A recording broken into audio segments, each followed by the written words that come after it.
Bonjour, nous voici réunis pour ce 10 minutes avec Jésus, pour continuer le chemin ensemble. Et aujourd'hui, je voudrais repartir de la vidéo qui a été proposée par le Père Mathieu Bobin mercredi dernier, à partir de cet épisode de l'Évangile selon Saint Luc, quand Jésus a 12 ans. C'est la fin du chapitre 2. À 12 ans, il part en pèlerinage avec ses parents à Jérusalem. Et puis, et voilà. Et au retour, ses parents ne le voient pas. Et en fait, il est resté à Jérusalem. Et ils le retrouvent dans le temple. Et ils sont un peu, bien sûr, comme tous parents, un peu paniqués. Et ils demandent, voilà, Jésus, pourquoi nous as-tu fait cela? Nous t'avons cherché pendant 3 jours. Et Jésus leur répond, pourquoi me cherchiez-vous? Ne savez-vous pas que je dois être aux affaires de mon Père, ou chez mon Père, ou aux affaires de mon Père? Et c'est cette réponse de Jésus qui m'inspire la réflexion de ce jour.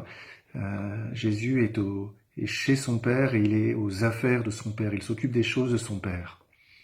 C'est quelque chose de très important, de ce lien entre Jésus et son Père, et que Jésus fait la volonté du Père.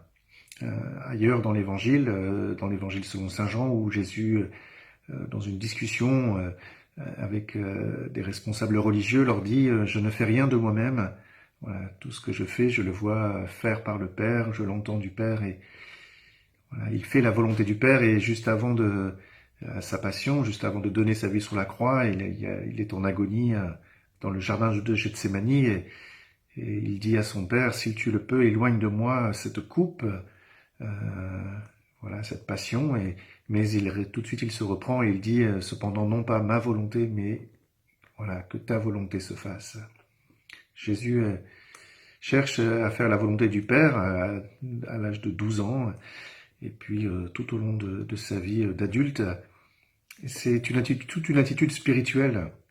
Je ne sais pas vous, mais en fait, moi j'ai découvert ça en 2010. J'étais en pèlerinage à Ars. C'était l'année sacerdotale, et j'étais parti avec des séminaristes et prêtres à Ars, sur les pas du curé d'Ars. Et j'ai entendu au cours de ce pèlerinage cette phrase d'un prêtre qui nous parlait du curé d'Ars, et qui disait « Il ne s'agit pas tant de faire des œuvres pour le bon Dieu que de faire l'œuvre de Dieu. » Cette phrase, elle m'a interpellé, et j'ai découvert qu'en fait, souvent, presque, enfin voilà, je fais des œuvres pour le bon Dieu, mais je ne fais pas vraiment l'œuvre de Dieu. Qu'est-ce que ça veut dire? Ça veut dire qu'on fait des choses.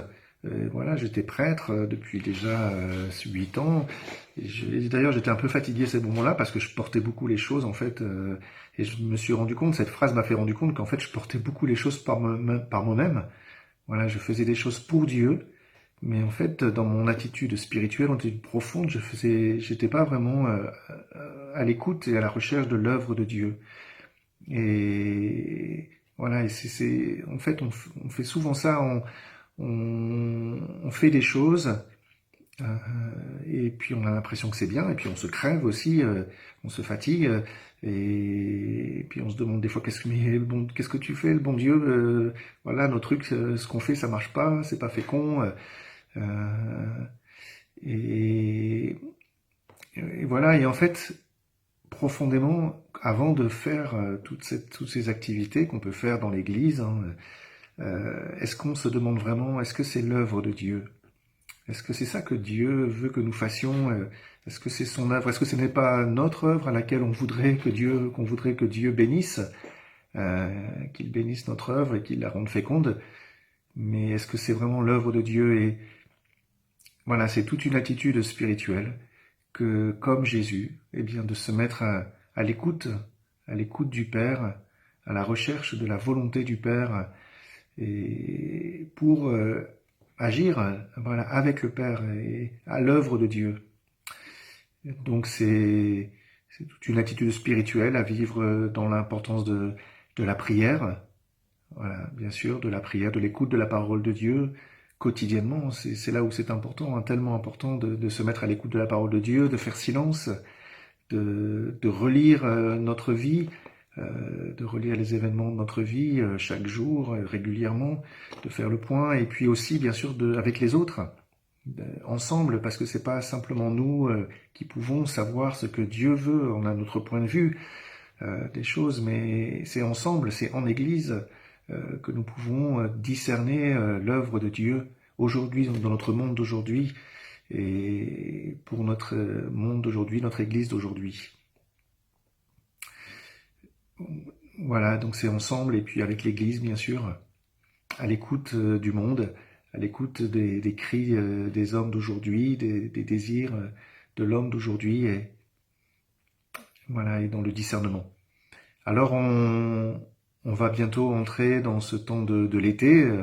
On y arrive déjà avec tout ce qu'on a vécu cette année, le confinement. On a l'impression qu'on a raté une période, mais on arrive déjà dans l'été et souvent c'est un moment propice de prendre le temps de s'asseoir et de relire ce qu'on a pu vivre cette année, notamment ces événements, cette période de confinement et puis cet affrontement à la pandémie, mais aussi tout le reste, tout ce qui a fait notre année, l'année pastorale, depuis septembre l'année dernière, tout ce que nous avons vécu en église ou personnellement, en famille, dans le monde, et prendre ce temps de s'asseoir et d'écouter ce que Dieu nous dit à travers cette vie qui est la nôtre, et, et puis aussi bien sûr la vie en église, mais prendre ce temps de s'asseoir et puis d'essayer de se mettre à l'écoute de la parole de Dieu. Peut-être on aura la chance, vous aurez la chance de faire une retraite ou un pèlerinage. C'est tellement important d'en faire régulièrement pour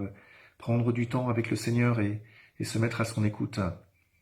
Et l'été est un moment propice pour essayer de prendre ce temps.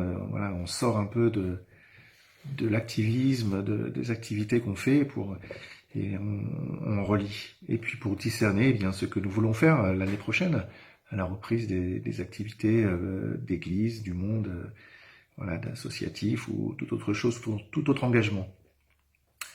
Voilà, Jésus est aux affaires du Père, et Marie et Joseph voilà, vont découvrir ça, cette intimité profonde entre Jésus et son Père. Et il fait la volonté du Père et voilà, et cela va les déroute. Et bien avec Jésus, nous aussi, Jésus nous introduit dans cette intimité avec le Père, et bien qu'il nous donne, nous aussi, de chercher personnellement et en Église, en équipe, à quoi le Père nous appelle, quelle est l'œuvre de Dieu aujourd'hui, et ne jamais se rendre propriétaire de notre mission, ne jamais s'installer dans une mission. À la fois, c'est exigeant de vivre en recherchant la volonté du Père, mais c'est aussi parce que parfois on porte tout sur nos épaules. On a l'impression que ce sont nos affaires, que c'est à nous de tout régler, mais non, c'est l'œuvre du Père, et nous on y participe. Voilà, Dieu nous fait l'honneur de participer à son œuvre. Il nous fait cet honneur et il est là. Et Jésus le dit, le fardeau est léger, mon fardeau est léger. Si on est vraiment, si on cherche vraiment à faire la volonté du Père. Et bien voilà, je vous souhaite de prendre ce temps, de chercher, de vous mettre à l'écoute de la volonté du Père et puis de chercher à la mettre en pratique vous-même et avec toutes les équipes qui sont les vôtres. Bonne continuation. Au revoir.